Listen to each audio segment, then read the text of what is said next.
I have a little test loop running here, which is requesting keyboard input, and each time I enter it, it's going to jump to the interrupt routine, extract the character code I typed, and then load it in the accumulator. So the accumulator is this register here, the second from the bottom, and that's where the code's going to be.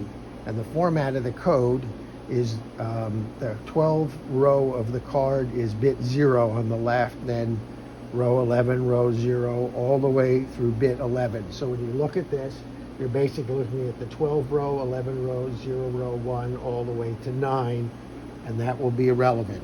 And what I'm going to do is type various card codes, and then you will see the resulting value in the accumulator. So for example, I'm going to type in A now, and the A is a 12 and a 1 punch, so that's 0 and 3 lit up. And you can see, in fact, that's what's in there. Now I'm ready for the next character to be typed. Let's do a D. That's a 12 and a 4, so you should see the 0 bit and the 6 bit get illuminated. So let's 0 and 6 bit. Now I'm going to do just the numeric 3, so I have to hold the numeric key down on the keypad and push the key. So let me get to the point where I do that. Numeric and 3, and now all that's lit up is bit 5 being the 3, the value of 3. Now I'm going to type in O, which is the same key as 3 but without a shift. And without a shift, the value we get there is a 11 row and a 6 row.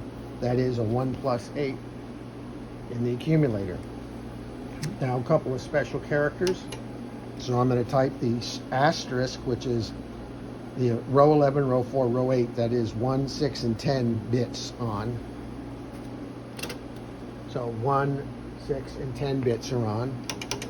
Now I'm going to type the shifted one, which is the $sign. And as you can see, that's 1, 5, and 10 bits. 1, 5, and 10. So again, to show you the keyboard here, what I'm doing is typing with the numeric and that to get the $sign, or just that to get the asterisk.